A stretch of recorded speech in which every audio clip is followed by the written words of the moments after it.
എല്ലാവർക്കും നമസ്കാരം. ടോസ് അക്കാദമിയിലേക്ക് ഒരുപാട് സ്നേഹത്തോടെ സ്വാഗതം. അപ്പോൾ നമ്മുടെ സെറ്റ് എക്സാമിന് ഇനി വളരെ കുറച്ച് ദിവസം കൂടെ ബാക്കിയുള്ളൂ അല്ലേ? അപ്പോൾ നമ്മുടെ എക്സാമിന് മുന്നോടിയായിട്ട് നമ്മൾ പ്രധാനപ്പെട്ട ഭാഗങ്ങളിലെ ഫോക്കസ് ചെയ്തുകൊണ്ട് നമുക്കൊന്ന് ഡിസ്കസ് ചെയ്യാം. ഓക്കെ, നമുക്കറിയാം നമുക്ക് 9 വിഷയങ്ങളാണ് നമുക്ക് പഠിക്കാനായിട്ടുള്ളതല്ലേ. നമുക്ക് 120 മാർക്കിൻ്റെ ക്വസ്റ്റ്യനാണ് എക്സാമിനുള്ളത്. അപ്പോൾ നമുക്കറിയാം ഒരു വിഷയത്തിൽ നിന്ന് ഏകദേശം 10 മുതൽ 13 വരെ ക്വസ്റ്റ്യൻ നമുക്ക് പ്രതീക്ഷിക്കാം. 10 മുതൽ 13 നമുക്ക് അങ്ങനെ വേരി ചെയ്യാം അല്ലേ.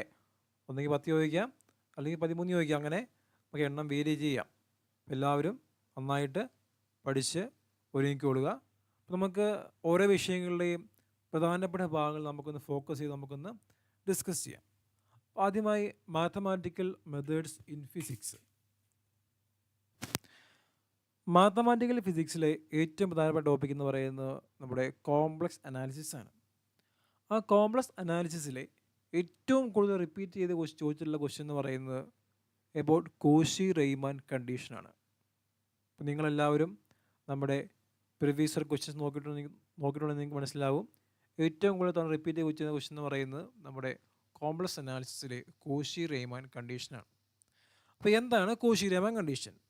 കോഷി റെയ്മാൻ കണ്ടീഷൻ എന്ന് പറയുന്നത് നമുക്കൊരു കോംപ്ലക്സ് ഫംഗ്ഷൻ, അതായത് എഫ് ഓഫ് ഇസഡ് എന്ന് പറയുന്നത് u of x y plus some i v of x y ആണെങ്കിൽ ഇതൊരു കോംപ്ലക്സ് ഫംഗ്ഷൻ്റെ ജനറൽ ഫോമാണ്.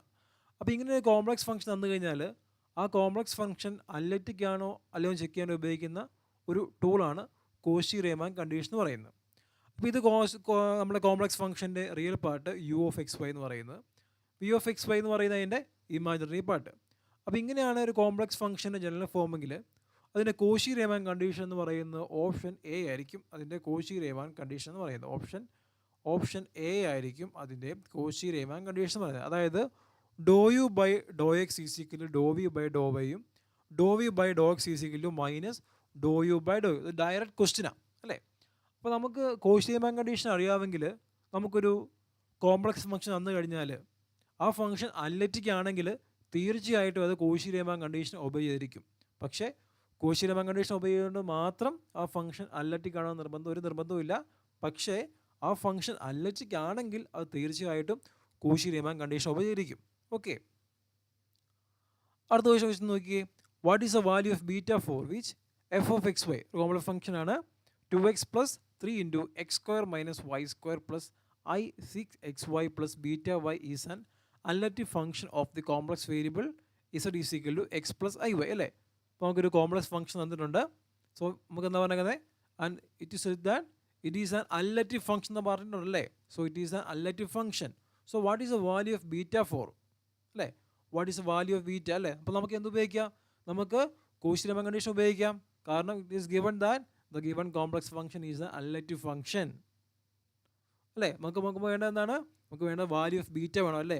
ഇതെന്ത്, ഇവിടെ റിയൽ പാർട്ട് ഏതാണ്, റിയൽ പാർട്ട് എന്ന് പറയുന്നത് എത്രയാണ്, 2x plus 3 into x square minus y square. ഇത്രയാണ് റിയൽ പാർട്ട് എന്ന് പറയുന്നത്. ബാക്കി വരുന്ന ഐയുടെ കൂടെ വരുന്ന ടേമുകളല്ലെന്നാണ് അതിൻ്റെ ഇമാജിനറി പാർട്ട് അല്ലേ. അപ്പോൾ നമുക്ക് ഫസ്റ്റ് കോഷി റെയ്മാൻ്റെ ഫസ്റ്റ് കണ്ടീഷൻ ഉപയോഗിച്ചാൽ മതി. എന്താ കോഷി റെയ്മാൻ കണ്ടീഷൻ്റെ first condition, doe u by doe x is equal to doe v by doe y. ഇവിടെ യു എന്താണ്, യു എന്ന് പറയുന്നത് ഇത്രയാണ് യു എന്ന് പറയുന്ന റിയൽ പാർട്ടും വി എന്ന് പറയുന്ന ഇമാജിനറി പാർട്ടായ 6xy പ്ലസ് ബീറ്റ അല്ലേ. അപ്പോൾ ഫസ്റ്റ് കണ്ടീഷൻ നമുക്ക് അപ്ലൈ ചെയ്യാം. അതായത് doe u by doe x എന്നാൽ doe u by doe x take the derivative of the u with respect to x. എന്ത് വരും, 2x ആകുമ്പോഴത്തേനും ഡെറിവേറ്റീവ് എടുക്കുമ്പോൾ 2 അല്ലേ, പ്ലസ് 3 ഇൻറ്റു കോൺസ്റ്റൻറ്റ് എക്സ് സ്ക്വയറിൻ്റെ 2x മൈനസ് വൈയുടെ വിത്ത് റെസ്പെക്ട് ടു എക്സ് ആകുമ്പോൾ 0.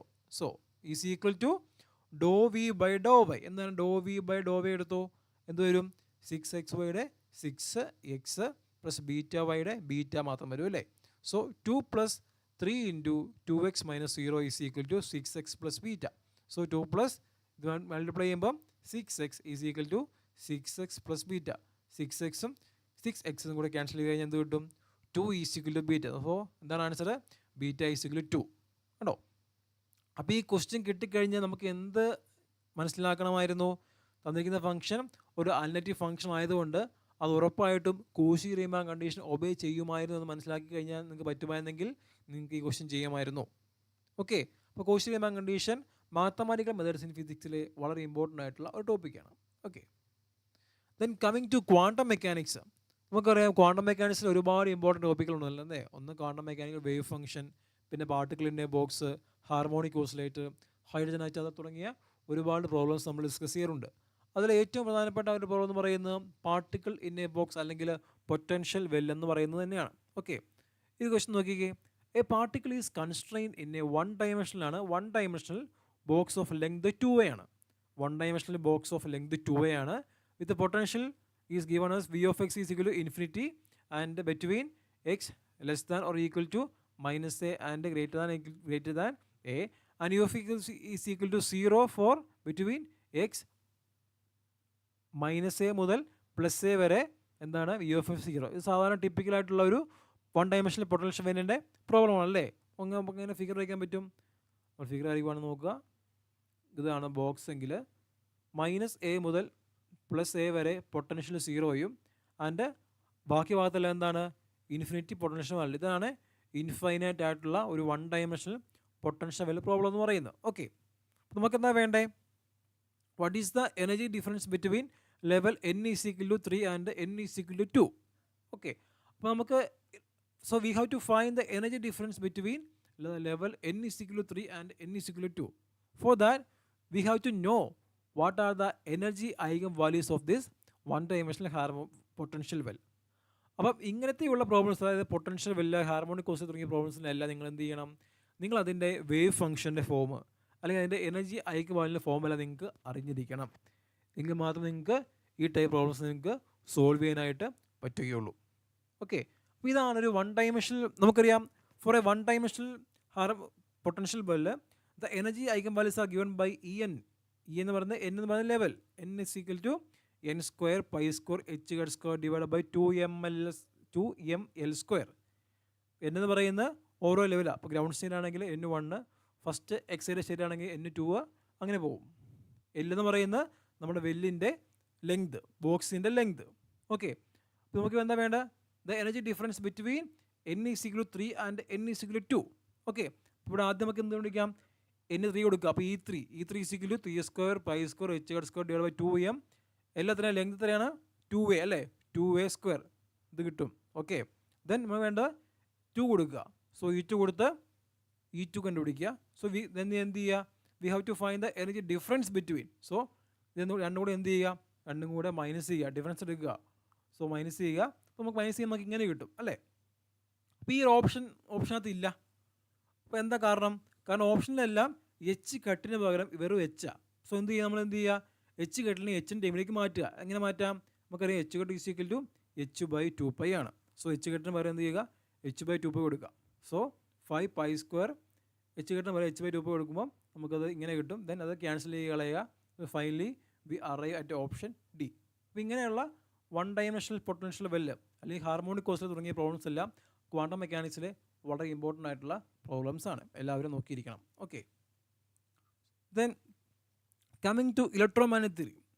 ഇപ്പോൾ electromagnetic theory നമുക്ക് പൊതുവേ ഒരു ബുദ്ധിമുട്ട് സബ്ജക്റ്റ് ആണെങ്കിലും നമുക്ക് ഒരുപാട് ഡയറക്റ്റ് ക്വസ്റ്റ്യൻസ് സ്ഥിരമായി ചോദിക്കാറുണ്ട്. നമുക്കറിയാം നമ്മൾ PVQs നോക്കിക്കഴിഞ്ഞാൽ ഏറ്റവും അധികം റിപ്പീറ്റ് ചോദിച്ചേക്കുന്ന ഒരു ക്വസ്റ്റ്യനാണ് എന്താണ്? എബൌട്ട് ദ മാക്സ്വെൽസ് ഇക്വേഷനിലെ മാഗ്നറ്റിക് മോണോപോളുമായി ബന്ധപ്പെട്ട ഒരു ക്വസ്റ്റ്യൻ. അതായത് suppose in a hypothetical space if the magnetic dipole monopole exist. Magnetic monopole നമുക്കറിയാം ഒരിക്കലും മാഗ്നറ്റിക് മോണോപോൾ എക്സിസ്റ്റ് ചെയ്യുകയില്ല. നമ്മൾ സപ്പോസ് ചെയ്യുക in a hypothetical space if the magnetic monopole exist then which of the following equation has to be modified. ഏതായിരിക്കും? Option B. ഇതാണ് magnetic monopole exist ചെയ്യുകയില്ല എന്ന് പറയുന്ന മാക്സ്വെല്ലിൻ്റെ ഇക്വേഷൻ. ഇതിൻ്റെ ഡിഫറൻഷ്യൽ ഫോമാണിത്. അപ്പം ഏതായിരിക്കും മോഡിഫൈ ചെയ്യേണ്ടത്? ഇഫ് മാഗ്നറ്റിക് മോണോപോൾ എക്സിസ്റ്റ് ചെയ്യുവാണെങ്കിൽ ഓപ്ഷൻ ബി ആയിരിക്കും മോഡിഫൈ ചെയ്യേണ്ടത്. ഇതെന്താണ്? ഇത് നമ്മുടെ first Maxwell's equation goes law ആണ്. ഇത് ഫാരഡേസ് ലോ ആണ്. ഓക്കെ, ഇതായിരിക്കും മോഡിഫൈ ചെയ്യേണ്ടത്. ഇത് സ്ഥിരം ചോദിക്കുന്ന ഒരു ടൈപ്പ് ഓഫ് ക്വസ്റ്റ്യനാണ്. ഓക്കെ, ദെൻ ആ electric charge Q is placed at the centre of A cube of side A. ഒരു സൈഡ് എ ഉള്ള ഒരു ക്യൂബിന് സെൻറ്ററിൽ ഒരു ചാർജ് വെച്ചിരിക്കുന്നു. Then the electric flux through any one of the cubes. നമുക്കറിയാം according to Gauss law the total flux എന്ന് പറയുന്നത് net charge enclose divide by epsilon 0. അപ്പോൾ എന്ത് വരും? Q/ε0 ആണ് ആ ക്യൂബിക്കൂടെ മൊത്തത്തിലുള്ള ഫ്ലക്സ് എന്ന് പറയുന്നത്. പക്ഷെ നമുക്ക് എന്താ വേണ്ടത്? The electric flux through any one of the ഫേസാണ് വേണ്ടത് അല്ലേ? നമുക്ക് വേണ്ട electric flux through any one of the face. നമുക്കറിയാം ക്യൂബിനാകെ 6 ഫേസ് ഉണ്ട്. സോ ഒരു ഫേസിൽ കൂടെയുള്ള എത്രയായിരിക്കും? Total Q/ε0 then divide by 6. അപ്പോൾ എത്ര വരും? Q/6ε0. ഇതായിരിക്കും ഓപ്ഷൻ സി ആയിരിക്കും ആൻസർ വരിക. ഓക്കെ, അപ്പോൾ ഇങ്ങനത്തെയുള്ള ചില ട്രിക്കി ആയിട്ടുള്ള സിമ്പിളായിട്ടുള്ള ക്വസ്റ്റ്യൻസ് ചോദിക്കാം. നിങ്ങൾ ആൻസർ തീർച്ചയായിട്ടും ചെയ്യണം. ഓക്കെ, ദെൻ അടുത്ത റിപ്പീറ്റിംഗ് ആയിട്ട് ചോദിക്കുന്ന ഒരു ക്വസ്റ്റ്യൻ ആണ് എബൌട്ട് ഇക്വേഷൻ ഓഫ് കണ്ടിന്യൂറ്റി. ഏതാണ് തന്നിരിക്കുന്ന ഓപ്ഷനിൽ ഇക്വേഷൻ ഓഫ് കണ്ടിന്യൂറ്റി പറയുന്നു? ഓപ്ഷൻ എ ആണോ, ബി ആണോ, സി ആണോ? ഇതിലൊന്നും അല്ലേ. ഏതാണ്? ഓപ്ഷൻ ബി ആണ് ഇക്വേഷൻ ഓഫ് കണ്ടിന്യൂറ്റിയുടെ equation. That is relation between the charge density and current density. That is the equation of continuity which is option B. എല്ലാവരും പഠിക്കുക. ഓക്കെ, ഇത് ബി, ഇത് സി, ഇതും B. Okay, then coming to spectroscopy നോക്കുക. എന്താണ്? അതോ if a vibration is Raman active then if it is accumulated by changing, എന്തായിരിക്കും ഒരു മോളിക്യൂൾ രാമൻ ആക്റ്റീവ് ആകാനുള്ള condition? Then must be a change in the polarisability of the molecule. അപ്പോൾ നമുക്കറിയാം നമ്മൾ പല സ്പെക്ട്രോസ്കോപ്പി നമ്മൾ പഠിക്കുന്നുണ്ട് അല്ലേ? ഒന്ന് വൈബ്രേഷൻ സ്പെക്ട്രോസ്കോപ്പി, അല്ലെങ്കിൽ എന്താണ് IR സ്പെക്ട്രോസ്കോപ്പി അല്ലേ, അല്ലെങ്കിൽ റൊട്ടേഷൻ സ്പെക്ട്രോസ്കോപ്പി, അല്ലെങ്കിൽ മൈക്രോവേവ് സ്പെക്ട്രോസ്കോപ്പി. അപ്പോൾ അവിടേക്ക് എന്താണ് കണ്ടീഷൻ? ഒരു മോളിക്യൂൾ മൈക്രോവേവ് അല്ലെങ്കിൽ റൊട്ടേഷൻ സ്പെക്ട്രോസ്കോപ്പി കാണിക്കണമെങ്കിൽ അവിടെ എന്തുണ്ടാകണം? അവിടെ ഒരു പെർമനൻ്റ് ആയിട്ടുള്ള ഒരു ഡൈപോൾ മൊമെൻ്റ് ഉണ്ടായിരിക്കണം. അതേപോലെ ഒരു മോളിക്യൂൾ വൈബ്രേഷണൽ അല്ലെങ്കിൽ IR സ്പെക്ട്രോസ്കോപ്പി കാണിക്കണമെങ്കിൽ അവിടെ ചേഞ്ച് ഇൻ ഡൈപോൾ മൊമെൻ്റ് ഉണ്ടായിരിക്കണം. അതേപോലെ ഒരു മോളിക്യൂൾ രാമൻ ആക്റ്റീവ് ആകണമെങ്കിൽ ആ മോളിക്യൂൾ എന്ത് ചെയ്യണം? ആ മോളിക്യൂളുമായി ബന്ധപ്പെട്ട് അവിടെ ഒരു ചേഞ്ച് ഇൻ പോളറൈസബിലിറ്റി ഉണ്ടായിരിക്കണം. അപ്പോൾ ഓപ്ഷൻ ബി ആണ് ആൻസർ. നിങ്ങൾ ആ 3 സ്പെക്ട്രോസ്കോപ്പിയിലെയും അത് ആക്റ്റീവ് ആകാനുള്ള കണ്ടീഷൻ പഠിച്ചു വയ്ക്കണം. ഓക്കെ, അതേപോലത്തെ വേറെ ക്വസ്റ്റ്യൻ നോക്കിക്കേ. Which of the following molecules does not exhibit rotation spectrum? താഴെ തന്നിരിക്കുന്ന 4 മോളിക്യൂളിൽ ഏത് മോളിക്യൂൾ ആയിരിക്കും റൊട്ടേഷണൽ സ്പെക്ട്രം അല്ലെങ്കിൽ മൈക്രോവേവ് സ്പെക്ട്രം എക്സിസ്റ്റ് ചെയ്യാത്തത്? നമ്മളിപ്പം പറഞ്ഞുള്ളൂ എന്താണ്? ഒരു മോളിക്യൂൾ റൊട്ടേഷണൽ അല്ലെങ്കിൽ മൈക്രോവേവ് സ്പെക്ട്രോസ്കോപ്പി എക്സിസ്റ്റ് ചെയ്യണമെങ്കിൽ അവിടെ ഒരു പെർമനൻറ്റ് ഡൈപോൾ മൊമെൻ്റ് ഉണ്ടായിരിക്കണം. അപ്പോൾ ഇവിടെ ഏതൊക്കെ മോളിക്യൂളിന് പെർമനൻറ്റ് ഡൈപോൾ മൊമെൻ്റ് ഉണ്ട് നോക്കിക്കേ. ഇപ്പം HBr എന്ന് പറയുന്ന അവിടെ H+Br-, അപ്പോൾ ഒരു പെർമനൻറ്റ് ഡൈപോൾ മൊമെൻ്റ് അവിടെ ഉണ്ട് അല്ലേ? കാരണം പ്ലസ് ആൻഡ് നെഗറ്റീവ് ഉണ്ട്. ഇപ്പോൾ HCl ആകുമ്പോൾ H+Cl- ഒരു പെർമനൻറ്റ് ഡൈപോൾ മൊമെൻ്റ് അവിടെ ഉണ്ട്. ഇനി CO ആകുമ്പോഴോ C+O- അല്ലേ, ഇവിടെ ഡൈപോൾ മൊമെൻ്റ് ഉണ്ട്. ഇനി N2 ആകുമ്പോഴോ N+, രണ്ടും സെയിം മോളിക്യൂളാണ് അല്ലേ? അപ്പോൾ അതുപോലെ ഇതുപോലെയുള്ള ഹോമോ ന്യൂക്ലിയർ മോളിക്യൂളിൻ്റെ കേസിൽ മോളിക്യൂൾ ഒരിക്കലും എന്ത് ചെയ്യില്ല, അവിടെ ഒരു പെർമനൻറ്റ് ഡൈപോൾ മൊമെൻ്റ് ഇല്ലാത്തതുകൊണ്ട് അത് റൊട്ടേഷണൽ അല്ലെങ്കിൽ മൈക്രോവേവ് ആക്റ്റീവ് ആയിരിക്കില്ല. അപ്പോൾ ഇവിടെ ഓപ്ഷൻ ബി ആയിരിക്കും ആൻസർ. ഓക്കെ, ദെൻ അടുത്ത വളരെ ഇമ്പോർട്ടൻ്റ് ആയിട്ട് കാര്യമാണ് നമ്മുടെ ലാൻഡേജ് ഫാക്ടർ എന്ന് പറയുന്നത്. നിങ്ങൾക്ക് ഈസി ആയിട്ട് സ്കോർ ചെയ്യാൻ പറ്റുന്ന ക്വസ്റ്റ്യനാണ് ലാൻഡേജ് ഫാക്ടർ. നിങ്ങൾക്ക് ആദ്യം അറിഞ്ഞിരിക്കേണ്ടത് എന്താണ്? ഇപ്പോൾ ഇവിടെ നമുക്ക് ലെവൽ ഏതാണ്? 3D3. ഇതാണ് നമ്മുടെ ലെവൽ എന്ന് പറയുന്നത് 3D3. അപ്പോൾ ഇങ്ങനെ ഒരു ലെവൽ കിട്ടിക്കഴിഞ്ഞാൽ ഇതാണ് ലാൻഡേജ് ഫാക്ടറിൻ്റെ ഇക്വേഷൻ. അതിനകത്ത് J ഉണ്ട്, S ഉണ്ട്, L ഉണ്ട് അല്ലേ? അപ്പോൾ ഇങ്ങനെ ലെവൽ കിട്ടിക്കഴിഞ്ഞാൽ അതിനകത്ത് എന്താണ് Jയുടെ വാല്യൂ, എന്താണ് Lൻ്റെ വാല്യൂ, എന്താണ് Sൻ്റെ വാല്യൂ ഐഡൻറ്റിഫൈ ചെയ്യുമ്പോൾ നിങ്ങൾ പഠിക്കണം, നിങ്ങൾക്കൊരു അറിവുണ്ടായിരിക്കണം. അപ്പോൾ നമുക്കറിയാം ഇതാണ് ഒരു കോമൺ ആയിട്ടുള്ള ഒരു സ്പെക്ട്രൽ ടൈം അല്ലെങ്കിൽ ടൈം സിമ്പിളിൻ്റെ എക്സ്പ്രഷൻ എന്ന് പറയുന്നത്. എന്താണ്? 2s+1 LJ അല്ലേ? അപ്പോൾ ഇതാണ് കമ്പയർ ചെയ്യുമ്പോൾ എന്ത് വരും? ഹിയർ 2s+, അതായത് സ്പിൻ മൾട്ടിപ്ലിസിറ്റി എന്ന് പറയുന്നത് എത്രയാണ്? 3. L എന്ന് പറയുന്നത് D ആ. LD ആകുമ്പം എത്ര വാല്യൂ? LD ആകുമ്പം L വാല്യൂ 2 ആണ്. LD ആകുമ്പം Lന് വാല്യൂ 2 ആണ്. ദെൻ J എന്താ കമ്പയർ ചെയ്യുമ്പോൾ 3. അപ്പോൾ 2s+1 എന്ത് കിട്ടി? 3 എന്ന് കിട്ടി. സോ S എന്തായിരിക്കും? 2s+1 is 3. That means 2s is equal to 2. That is S is equal to 1. So S 1 കിട്ടി, J 3 എന്ന് കിട്ടി, L 2 എന്നും കിട്ടി. ഇനി എളുപ്പമായില്ലേ? അപ്പോൾ എന്ത് ചെയ്യുക? ഇതായിട്ട് കമ്പയർ ചെയ്യുക. എസിൻ്റെയും എല്ലിൻ്റെയും ജെയുടെയും വാല്യൂ നിങ്ങൾ ഡിറൈവ് ചെയ്തെടുക്കുക. ദെൻ ആ വാല്യൂ ഈ ഇക്വേഷൻ കൊടുക്കുക, സിംപ്ലിഫൈ ചെയ്യുക. ഇതാണ് ലാൻഡേജ് ഫാക്ടറുമായി ബന്ധപ്പെട്ട ഏറ്റവും എളുപ്പമുള്ള ഒരു പ്രോബ്ലം എന്ന് പറയുന്നത്. Okay, then coming to classical mechanics നോക്കുക. ക്ലാസിക്കൽ മെക്കാനിക്സ് ഒരുപാട് പ്രോബ്ലംസ് ഉണ്ടെങ്കിലും നമ്മൾ ലഗ്രാഞ്ചിനായിട്ട് ബന്ധപ്പെട്ട അല്ലെങ്കിൽ എബൌട്ട് ഹാമിൽട്ടോണിയായിട്ട് ബന്ധപ്പെട്ട പ്രോബ്ലംസൊക്കെ വളരെ ഇമ്പോർട്ടൻ്റ് ആയിട്ടുള്ള ഒരു പ്രോബ്ലം സെക്ഷനാണ്. ഇപ്പോൾ നോക്കുക, ഇതെന്താണ് നമ്മളെ സിമ്പിൾ പെൻഡുലത്തിൻ്റെ ലഗ്രാഞ്ചിൻ്റെ എക്സ്പ്രഷൻ. നിങ്ങൾ പറ്റുമെങ്കിൽ അതൊന്ന് ബൈ ഹാർട്ട് ചെയ്ത് വെക്കുക. ഇതാണ് അതിൻ്റെ ഡെറിവേഷൻ്റെ ഒരു രീതി എന്ന് പറയുന്നത്. ഇതാണ് സിമ്പിൾ പെൻഡുലത്തിൻ്റെ ലഗ്രാഞ്ച്. നമുക്കറിയാം Lagrange is defined as T minus T, that is potential energy minus kinetic energy minus potential energy അല്ലേ. ഇതാണ് നമ്മൾ തന്നിരിക്കുന്ന പ്രോബ്ലം, നമ്മുടെ സിമ്പിൾ പെൻഡുലത്തിൻ്റെ പ്രോബ്ലം. സോ എന്ത് ചെയ്യുക, കൈനറ്റിക് എനർജി എക്സ്പ്രഷൻ എഴുതുക, ദെൻ പൊട്ടൻഷ്യൽ എനർജി എക്സ്പ്രഷൻ എഴുതുക, മൈനസ് ചെയ്യുക. നമുക്കൊരു ഫൈനൽ എക്സ്പ്രഷൻ ആയിട്ടുള്ള ½ ml² മൈനസ് mgl × 1 - cos എന്നുള്ള എക്സ്പ്രഷൻ നമുക്ക് കിട്ടും. ഇതതിൻ്റെ കൈനറ്റിക് എനർജി പാർട്ട്, ഇതതിൻ്റെ പൊട്ടൻഷ്യൽ എനർജി പാർട്ട്. അപ്പോൾ നിങ്ങൾ ഇതൊന്ന് ബൈ ഹാർട്ട് പഠിക്കുകയാണെങ്കിൽ വളരെ നല്ലതായിരിക്കും. ഇതാണ് സിമ്പിൾ പെൻഡുലത്തിൻ്റെ കേസിലെ ലഗ്രാഞ്ചിൻ്റെ എക്സ്പ്രഷൻ. ഓക്കെ, ദെൻ നോക്കുക, the Lagrangian of a particle is given by the equation Lagrange is given, അല്ലേ. Then the generalized momenta corresponding to r and theta. ഇവിടെ ആറും തീറ്റയും ഉണ്ട്. ഇവിടെ എന്താണ് ജനറലൈസ്ഡ് കോർഡിനേറ്റ് ആയ ആറും തീറ്റയും ഉണ്ട്. So we have to find the generalised momenta corresponding to this generalised coordinate R and theta. ഇങ്ങനെ ചെയ്യാം. The generalised momenta corresponding to R is defined as PR is equal to ∂L/∂r dot. And generalized momenta corresponding to the generalized coordinate theta is defined as P theta is equal to ∂L/∂theta dot. And L is given, then just simply take the derivative with respect to r dot and theta dot. എന്ത് ചെയ്യുക ചെയ്തു. അപ്പോൾ ½ r dot ആകുന്നതിനും ഇത് 2r ആവും അല്ലേ. 2r dot, that is 2 cancel പോയ mr dot. Then ∂L/∂theta ആകുമ്പോഴോ തീറ്റ dot ആകുമ്പോഴോ ½ mr², ഈ time മാത്രമേ ഉള്ളേ. തീറ്റ ഡോട്ട് സ്ക്വയറിൻ്റെ 2 തീറ്റ ഡോട്ട്, 2 പോയാൽ mr² തീറ്റ ഡോട്ട്. അപ്പോൾ ഓപ്ഷൻ ഏത് വരിക? ഓപ്ഷൻ ഡി ആയിരിക്കും ആൻസർ അല്ലേ. ഓപ്ഷൻ ഡി അല്ല, ഓപ്ഷൻ എ അല്ലേ. ഓപ്ഷൻ എ ആയിരിക്കും ആൻസർ. mr ഡോട്ടും mr² തീറ്റ ഡോട്ടും. ഓക്കെ അല്ലേ. Then coming to statistical mechanics.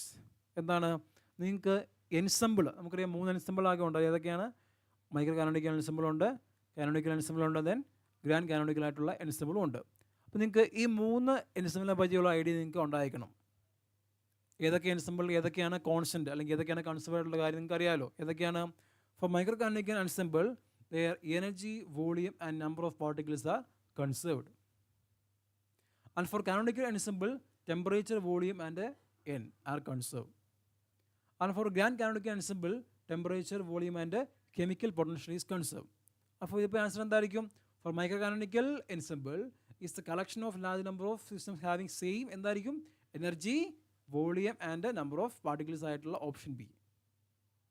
And next, dash ensemble follows for the exchange of both energy and particles with a reservoir. ഏതായിരിക്കും? എനർജിയും പാർട്ടിക്കിളും exchange ചെയ്യുന്ന, അതായത് അത് കോൺസർവ്ഡ് അല്ലാത്ത ഏത് എൻസെമ്പിൾ ആയിരിക്കും? അത് എനർജിയും നമ്പർ ഓഫ് പാർട്ടിക്കിൾസും കൺസർവ്ഡ് അല്ലാത്ത ഏതാണ് ഉള്ളത്? ഗ്രാൻഡ് കാനോണിക്കൽ എൻസെമ്പിൾ അല്ലേ. ഇവിടെ എനർജിയും ഇല്ല, നമ്പർ ഓഫ് പാർട്ടിക്കിൾസും സെയിം അല്ലേ, കൺസർവ്ഡ് അല്ല.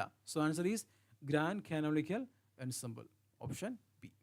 Okay, then coming to solid state physics or condensed matter physics അല്ലേ, അതുമായിട്ട് ബന്ധപ്പെട്ട ചില ബേസിക് ക്വസ്റ്റ്യൻസ് നമുക്ക് നോക്കാം. എന്താണ്?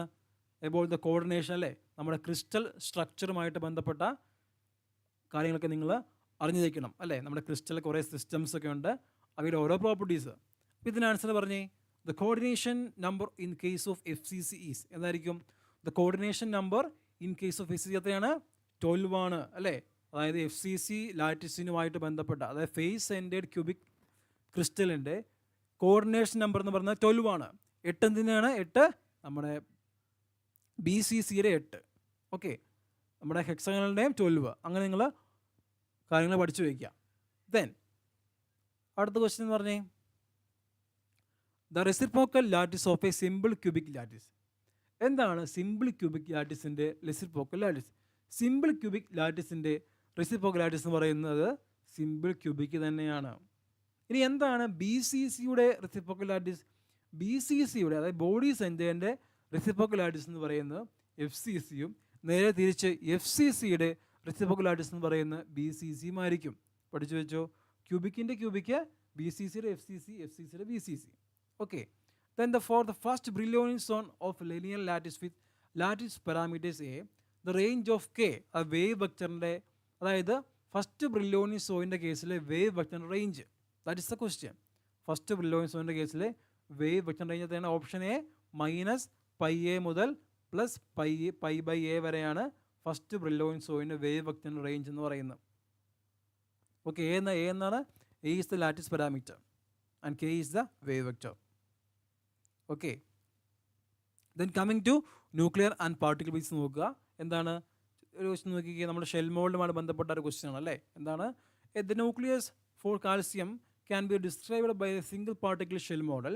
The single particle states occupied by the last proton and the last neutron respectively are given by. എന്ത് ചെയ്യുക അല്ലേ. ഇപ്പം നമ്മുടെ ഇവിടെ ഇതാണ് നമ്മുടെ കാൽസ്യം ന്യൂക്ലിയസ് എന്ന് പറയുന്നത്. ഇവിടെ കാൽസ്യം അല്ലേ 41 ആകുമ്പോൾ 20 ആണ് ആറ്റോമിക് നമ്പർ എന്ന് പറയുന്നത്. ഇവിടെ പ്രോട്ടോണിൻ്റെ എണ്ണം എന്ന് പറയുന്നത് എത്രയാണ്? 20. ആ neutron is equal to 41 minus 20 എന്ന് പറഞ്ഞാൽ 21 ആണ് അല്ലേ. ഇതാണ് പ്രോട്ടോണിൻ്റെ എണ്ണം, ന്യൂട്രോണിൻ്റെ എണ്ണം. അപ്പോൾ ഈ പ്രോട്ടോണെ ന്യൂട്രോണെ നിങ്ങൾ എന്ത് ചെയ്യുക? ഷെൽ മോഡലിൻ്റെ ലെവൽ അറേഞ്ച്മെൻറ്റ് അനുസരിച്ച് നിങ്ങൾ എന്ത് ചെയ്യുക? ഡിസ്ട്രിബ്യൂട്ട് ചെയ്യുക. ഇതാണ് ഷെൽ മോഡലിൻ്റെ ആദ്യത്തെ ഇൻക്രീസിങ് ആയിട്ടുള്ള എനർജിയുടെ ടേംസിലുള്ള ലെവൽസിൻ്റെ ഓർഡർ എന്ന് പറയുന്നത്. എന്തൊക്കെയാണ്? S1/2, P3/2, P1/2, D5/2, S1/D3. ഇങ്ങനെയാണ് ഷെൽ മോഡലിൻ്റെ കേസിൽ ആ ഓർഡർ അങ്ങ് പോകുന്നത്. എന്ത് ചെയ്യുക? നിങ്ങൾ ആദ്യം എന്ത് ചെയ്യുക? 20 പ്രോട്ടോണെ നിങ്ങൾ ഡിസ്ട്രിബ്യൂട്ട് ചെയ്തോ. ആദ്യം S1/2 ആകുമ്പോഴത്തേനും അവിടെ 2 എണ്ണം കൊള്ളും. അതെങ്ങനെ ഐഡൻറ്റിഫൈ ചെയ്യാൻ പറ്റും? 2 × 1/2 + 1 2. ഇവിടെ 2 × 3/2 + 1 4, 2 × 1/2 + 1 2. അപ്പോൾ അങ്ങനെ ഡിസ്ട്രിബ്യൂട്ട് ചെയ്ത് പോവുക. ഇവിടെ 2 എണ്ണം കൊടുത്തു, 4 എണ്ണം കൊടുത്തു, 2 എണ്ണം കൊടുത്തു. ഇവിടെ 6 എണ്ണം പറ്റും. എങ്ങനെയാണ്? 2 × 5/2 + 1 6 അല്ലേ. 6 എണ്ണം പറ്റും. എത്രയാണായി? 6 6ഉം 8 6ഉം 14ആയി. ദെൻ 2 എണ്ണം കൊടുത്തു, 16, 4 ഇവിടെ വരും 20 അല്ലേ. അപ്പം 20 പ്രോട്ടോൺ നമ്മൾ കൊടുത്തു. ആ പ്രോട്ടോൺ എന്ന് ലാസ്റ്റ് ഏതാണ്? D3/2. അപ്പോൾ D3/2 എത്ര ഓപ്ഷൻ ഉണ്ട്? 2 ഓപ്ഷൻ ഉണ്ട് അല്ലേ. D3/2 എന്ന ഓപ്ഷൻ ബിയും ഡിയും ഉണ്ട്. സോ നമ്മൾ എന്ത് ചെയ്യുക? നമുക്ക് ന്യൂട്രോൺ കൂടി എഴുതി നോക്കാം. അപ്പോൾ ന്യൂട്രോൺ എന്ത് ചെയ്യുക? ഈ 21 ഉണ്ടല്ലേ ന്യൂട്രോൺ അല്ലേ. ന്യൂട്രോൺ 21 എണ്ണമുണ്ട്. സോ എന്ത് ചെയ്യുക? അടുത്ത ലെവൽ എന്ന് പറയുന്നത് എന്തായിരിക്കും? എന്താണെന്ന് ചോദിച്ചു കഴിഞ്ഞാൽ അക്കോർഡിംഗ് ടു ഷെൽ മോഡൽ അടുത്ത ലെവൽ എന്ന് പറയുന്നത് F7/2 ആണ്. അപ്പോൾ F7/2ലേക്ക് 20 എന്ന് പറയുന്നത് ഇത്ര 20 ഇത്ര തന്നെ വരും അല്ലേ. 20 ഇത് തന്നെ വരും. ഈ സെയിം എണ്ണം 20 വരും. സോ 21ാമത്തെ നമ്മൾ കൊടുക്കുക. അടുത്ത ലെവലായ F7/2 കൊടുക്കുക. അപ്പോൾ എന്ത് ചെയ്യാം? F7/2 1 അല്ലേ. ഈ ഒരെണ്ണം വെച്ചുള്ളൂ. സോ ന്യൂട്രോണിൻ്റെ എന്താണ് ലാസ്റ്റ് ഒക്യുപ്പൈഡ് സ്റ്റേറ്റ് എന്ന് പറയുന്നതാണ് F7/2 ആണ്. അപ്പോൾ എന്താ ഓപ്ഷൻ ഏതാ? ഡി വരും അല്ലേ. F7/2. സോ D3/2 F7/2 ആണ് ആൻസർ വരിക. എളുപ്പമല്ലേ. അപ്പോൾ ഷെൽ മോഡലിൻ്റെ കേസിലെ ആ ലെവലിൻ്റെ അറേഞ്ച്മെൻറ്റ് നിങ്ങളൊന്ന് പഠിച്ചു വയ്ക്കുക. ഓക്കെ. ദെൻ ദ റിയാക്ഷൻ ഉണ്ടോ ന്യൂക്ലിയർ പാർട്ടിക്കിൾ ഫിസിക്സുമായി ബന്ധപ്പെട്ട കാര്യങ്ങളാണ്. The reaction E++ P- gives nu E+ pi- is forbidden because of law of dash conservation. അപ്പോൾ നമുക്കറിയാം ഒരു റിയാക്ഷൻ പോസിബിൾ ആണെങ്കിൽ അത് പല കൺസർവേഷൻ ലോസ് ഒബേ ചെയ്യണമെന്നുണ്ട്. അപ്പോൾ ഇവിടെ തന്നിരിക്കുന്ന ഓപ്ഷനകത്തുമായിട്ട് ബന്ധപ്പെട്ട ഏതാണ് കറക്റ്റ്? Electron number. ഓക്കെ. ഇവിടെ ഇലക്ട്രോണ് ന്യൂട്രോൺ ഉണ്ട്. ഓക്കെ. Then മ്യൂൺ number. ഇവിടെ മ്യൂൺസ് ഒന്നുമില്ല. ദെൻ മൊമെൻ്റ് എനർജി നമുക്ക് അറിയത്തില്ല. ദെൻ ബാരിയോൺ നമ്പർ ഓക്കെ ആണെന്ന് നോക്കിയേ. ഹിയർ ഇലക്ട്രോൺ എന്ന് പറയുന്നത് ലെപ്റ്റോൺ ആണ്, പ്രോട്ടോൺ ബാരിയോൺ ആണ്, ന്യൂട്രിനോ ലെപ്റ്റോൺ പൈ മിസോൺ അല്ലേ. അപ്പോൾ ഇവിടെ ബാരിയോൺ നമ്പർ കൺസേർവ് അല്ല. കാരണം ഇവിടെ ലെഫ്റ്റ് ഹാൻഡ് സൈഡിൽ ഒരു ബാരിയോൺ ഉണ്ട്. അത് കൺസേർവ് ചെയ്യാൻ വേണ്ടി റൈറ്റ് ഹാൻഡ് സൈഡിലോ ഇല്ല, അല്ലെങ്കിൽ ഇവിടെ എൻ്റെ ഒരു ആൻറ്റി ബാരിയോൺ ആയിട്ട് വരുന്നുമില്ല. അപ്പോൾ ബാരിയോൺ നമ്മൾ എന്ത് ചെയ്യുന്നില്ല? ഇവിടെ കൺസേർവ് ചെയ്യുന്നില്ല. ഇവിടെ ചാർജും കൺസേർവ് ചെയ്യുന്നില്ല. കാരണം എന്താണല്ലേ, ഇവിടെ പ്ലസ് ഇത് -0 ആയി പോയി. ഇതിന് ചാർജ് 0 മൈനസ് ആയിട്ട് ഒരു ഓവറോൾ മൈനസ് ആയി നിൽക്കുന്നുണ്ട്. അത് ചാർജിങ് ഇവിടെ കൺസേർവ് ചെയ്യുന്നില്ല. പക്ഷേ from the options this baryon number conservation is not following by this particular reaction. Okay. Then the quark structure of delta++. delta++ൻ്റെ ഏതാണ്?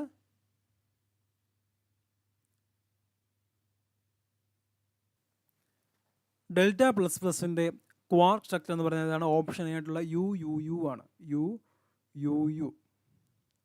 അപ്പോൾ ഇതാണ് അപ്പ് ക്വാർക്ക് ആണല്ലേ. അപ്പ് ക്വാർക്ക് ഡി എന്ന് പറയുന്ന, ഡൗൺ ക്വാർക്ക് എസ് എന്ന് പറയുന്ന സ്ട്രേറ്റ് അല്ലേ.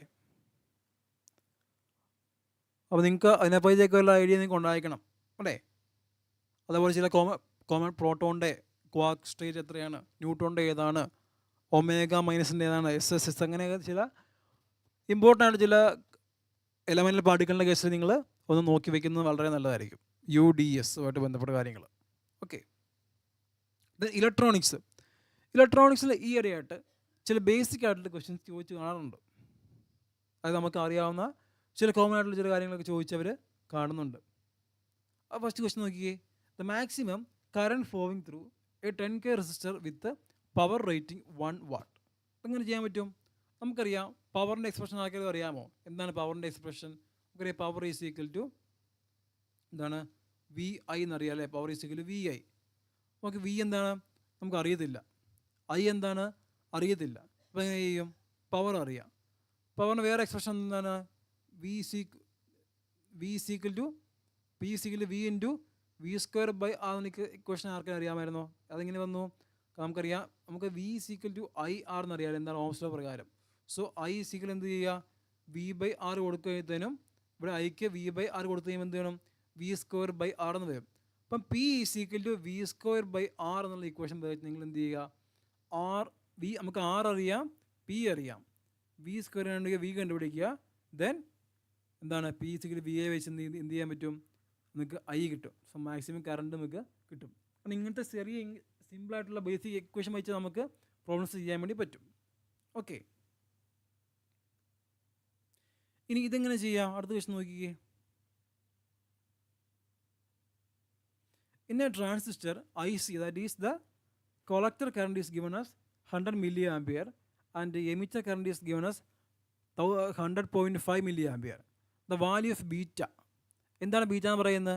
ബീറ്റ എന്ന് പറയുന്നത് നമുക്കറിയാം ട്രാൻസിസ്റ്ററിന് പല കോൺഫിഗറേഷൻ ഉണ്ട് അല്ലേ. എന്തൊക്കെയാണ്?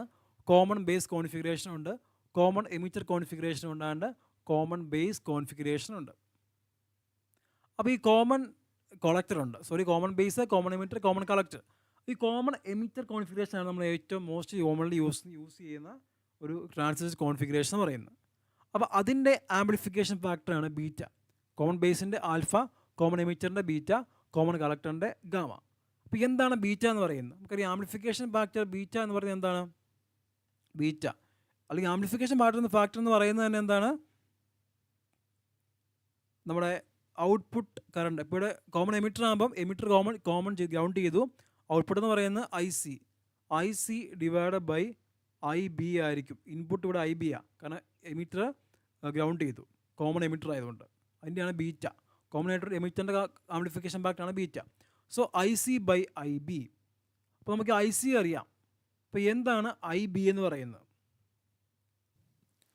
ഓക്കെ, നമുക്കറിയാം IE, അതായത് എമിറ്റർ കറണ്ട് എന്ന് പറയുന്നത് എന്താണ്? Emitter current is equal to IC plus IB ആണ്.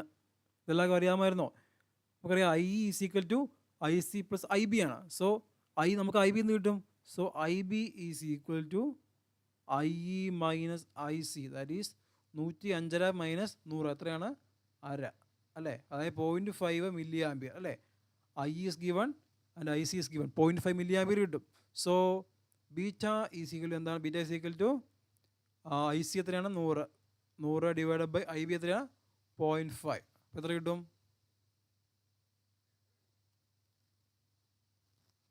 അല്ലേ 200 അല്ലേ, 200 കിട്ടും. Okay, option D answer.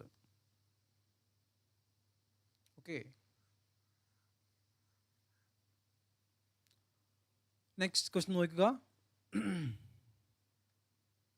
A capacitor has a capacitance of 100 microfarad and is charged to a voltage of 100 volt.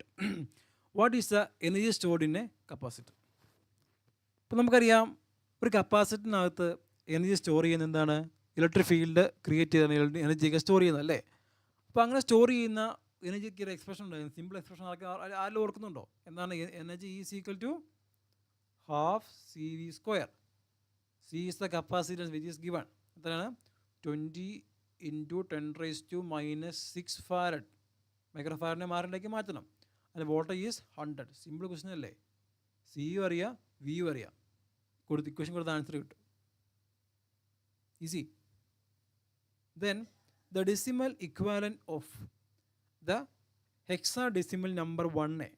ഈ ഒരാട് ചോദിച്ചു വരുന്ന ക്വസ്റ്റ്യൻസ് ആണ് ഫ്രം ഡിജിറ്റൽ ഇലക്ട്രോണിക്സ്.